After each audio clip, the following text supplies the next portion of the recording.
The body was left where it could be seen, not investigated. Everyone expected arrests, outrage, noise. Harlem received silence instead, and Bumpy Johnson immediately understood what that silence was protecting. Morning came without sirens. The body was left where it could not be missed, arranged with intention, meant to be read rather than questioned. Harlem recognized the language immediately, long before officials arrived. Neighbors gathered without speaking. Doors opened and stayed open. Men removed their hats and did not put them back on. Mothers drew children inside without explanation. Grief moved faster than instructions, carrying recognition before anyone asked what had happened. Police arrived late and kept their distance. They stood apart from the crowd, hands idle, eyes scanning without urgency. Notes were taken slowly. No one pressed forward. No one promised anything. Their posture said more than words ever could. The name traveled quietly from mouth to ear. Who he belonged to traveled faster. This was not random cruelty. It was instruction. A warning designed to humiliate a community by daring it to respond. Bumpy Johnson did not rush the scene. He listened first. He counted absences. He noticed who lingered too long and who avoided the street entirely. He felt the neighborhood tighten, not toward violence but toward understanding. Funeral arrangements began without announcement. No speeches promised justice. No one asked the police what came next. People already knew the answer. Silence had made it clear.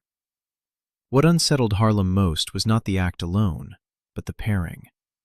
The violence was public. The indifference was public too. Together they told the truth. Protection had limits, and those limits were visible.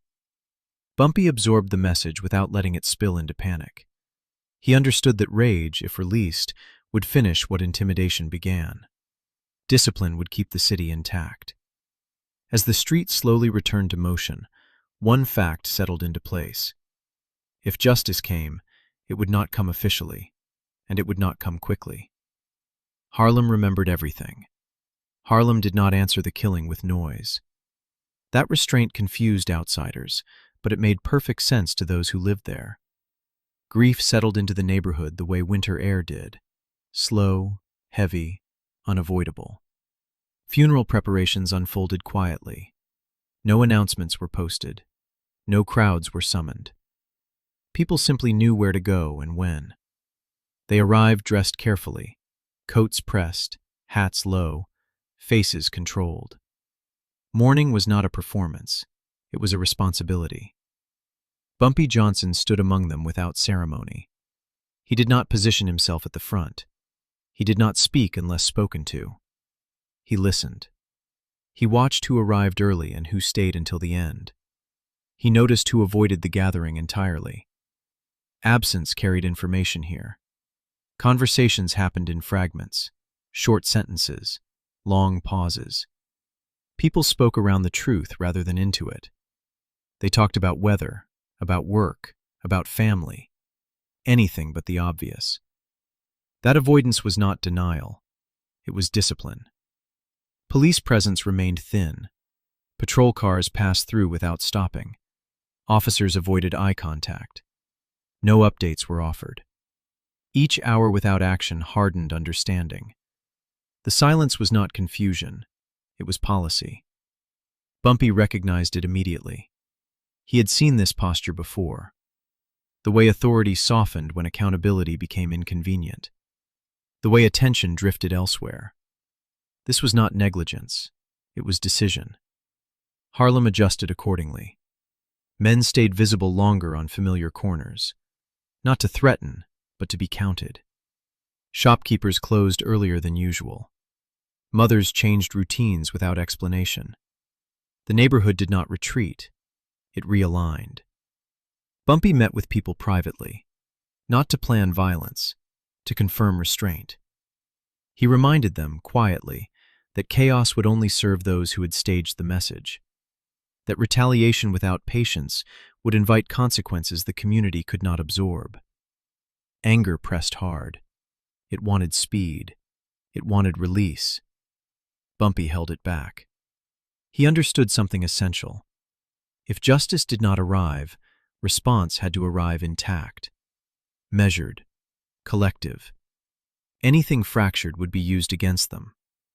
Each night passed without arrests. Each morning arrived without answers. 5 days began to take shape, not as waiting, but as testing. Harlem was being measured, and Bumpy Johnson understood that what mattered now was not what people felt, but what they chose not to do. The first day passed with statements that said nothing. Police spoke of procedures, of investigations still forming, of patience. Harlem listened without responding. By the second day, the tone had shifted. Words thinned. Presence faded. Cars drove past without stopping. By the third day, the absence was undeniable. No arrests, no names, no urgency. The corners where officers once lingered stayed empty. Patrol routes bent away from the streets that asked questions. Authority did not withdraw loudly. It simply stepped aside. Bumpy Johnson watched it happen without comment. He understood absence as clearly as action. Silence had structure. Delay had intention. 5 days without movement was not uncertainty. It was a decision settling into place. People noticed. They always did. Men who once expected updates stopped asking. Shopkeepers stopped checking windows for familiar uniforms. Conversations shortened further. The neighborhood adjusted its expectations downward, not because it wanted to, but because experience demanded it. Bumpy measured each day carefully. He met with no one publicly. He issued no instructions. He let the city observe what he observed. That was important. Collective understanding could not be rushed. It had to arrive naturally, or it fractured. By the fourth day, the message was complete. Protection would not come from outside. Accountability would not be offered freely. Whatever balance existed would have to be maintained internally, without spectacle. This was the moment rage became dangerous. Anger wanted to be seen.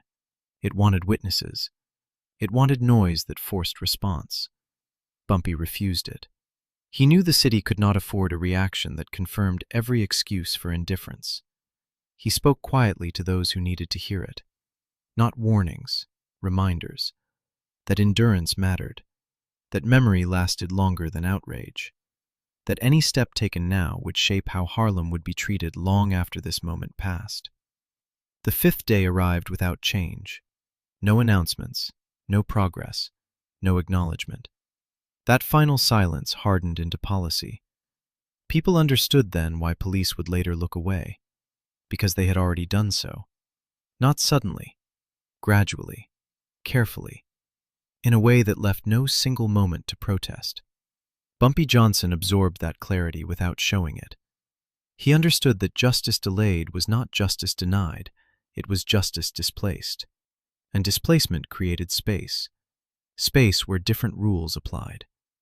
5 days had not weakened Harlem. They had clarified it. The city had been measured and found patient, disciplined, capable of holding pressure without breaking itself open.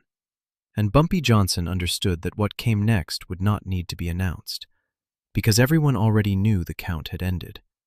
Pressure does not arrive loudly. It settles in. It waits to see who moves first. By the time it reached Harlem, it no longer looked like threat or warning. It looked like absence, like doors left unopened, like questions asked once and never answered again. That kind of pressure was harder to fight, because it offered nothing solid to push against. Bumpy Johnson understood this instinctively. He had seen pressure used the wrong way, men rushing into it, mistaking urgency for courage, turning grief into spectacle. That kind of response always ended the same way. Broken bodies, broken neighborhoods, nothing repaired. So he refused to move fast. Instead, he watched the city absorb what had happened. He let the weight settle. Let people feel the shape of the silence around them. Harlem was not fragile. It did not need to be protected from truth. It needed to be protected from reaction. Restraint was the test now. Men came to him quietly. not asking what to do, but asking what not to do. That distinction mattered. It told him they understood the danger. Rage would give their enemies exactly what they wanted, a reason to look justified while looking away again. Bumpy spoke little. He reminded them that pressure worked both ways, that anyone could strike. Few could wait. Waiting, when done together, was not weakness. It was leverage. He walked the streets the way he always had. No entourage, no announcement. His presence was not meant to provoke. It was meant to steady. People noticed that he did not change his routine. That calm traveled faster than speeches ever could. Harlem adjusted around him. Anger did not vanish. It narrowed. It sharpened into memory. Names were remembered carefully. Faces were catalogued, not for revenge, but for understanding. Who showed up? Who disappeared? Who pretended nothing had happened? That knowledge mattered more than action. Pressure mounted as days passed without response. From outside, it looked like inaction. Inside Harlem, it felt like alignment. Everyone was learning the same lesson at the same time. No one was coming to correct this. That realization could have shattered the neighborhood. It didn't, because restraint held. Bumpy Johnson knew when pressure was allowed to run its course, it revealed more than force ever could. It showed who respected boundaries, who exploited silence, who believed power existed only when enforced by others. By choosing restraint, Harlem denied its enemies the chaos they expected. No riots.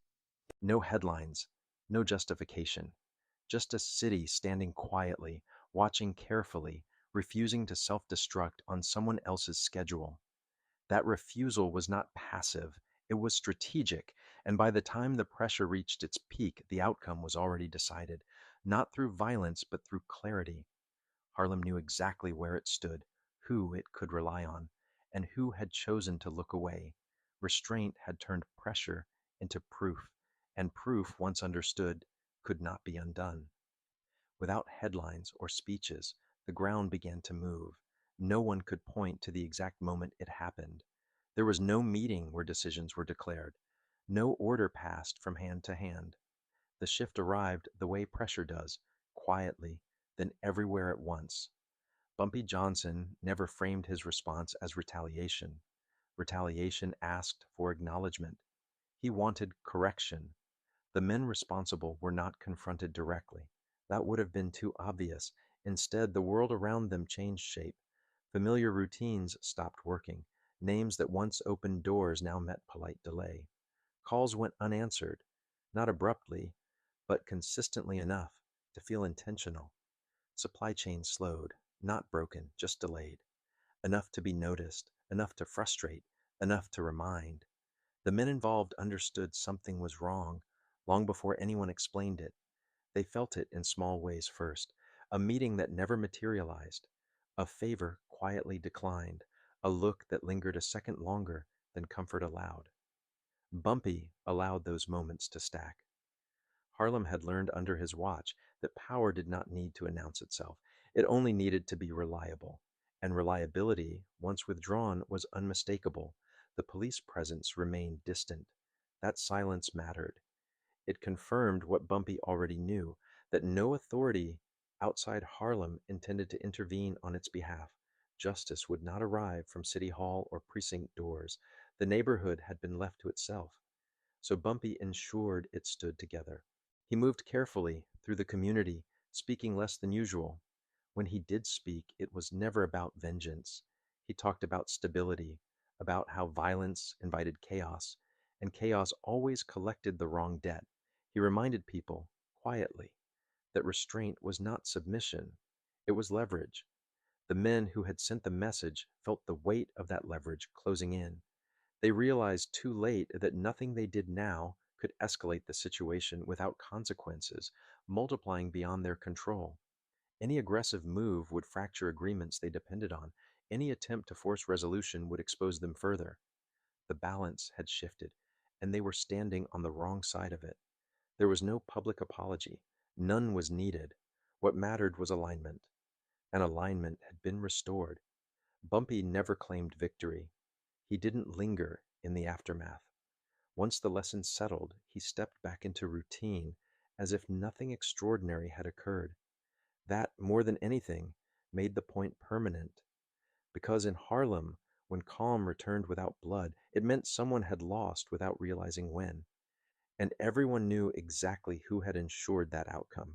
By the time the fifth day ended, the truth no longer needed witnesses. Police cars still passed through Harlem, slow and visible, but nothing followed them. No questions pressed forward. No urgency surfaced. Reports stayed thin, carefully incomplete. Silence, once accidental, had hardened into policy. Everyone noticed. The officers who usually lingered did not. The ones who asked questions stopped asking. Familiar faces avoided certain corners altogether.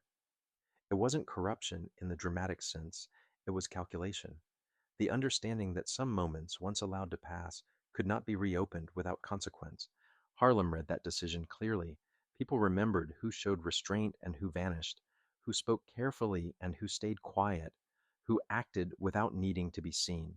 Authority revealed itself not in action, but in what followed action and what didn't. Bumpy Johnson did not claim responsibility for anything. He didn't need to. The neighborhood adjusted on its own, guided by memory rather than instruction. Men who had once pushed limits found those limits suddenly unmoving. Conversations ended earlier. Requests went unanswered. Familiar protections thinned. No threats were issued. None were required. The police understood the shift the same way everyone else did. Order had reasserted itself without spectacle. Violence had not spilled. Streets remained calm. From their perspective, nothing justified interference. That justification mattered more than truth ever could. Files stayed open without progress. Names sat on paper without momentum. Justice, when it arrived too late, often chose stillness over correction. Harlem learned again what it meant when law looked away, not as approval, but as acknowledgement of control already exercised elsewhere. Bumpy Johnson returned to routine. He listened more than he spoke. He corrected privately. He protected balance without reminding anyone why it mattered. That consistency told the city everything it needed to know. The loss that started it all was not erased. It settled. It became part of the ledger Harlem carried forward, unpaid but accounted for. Memory did the rest. Years later, people would still speak of that week, not as a riot or a reckoning, but as a lesson. The moment everyone understood who truly governed consequence when institutions stepped aside. Police had looked away, Harlem had not, and in that difference, power revealed its final shape.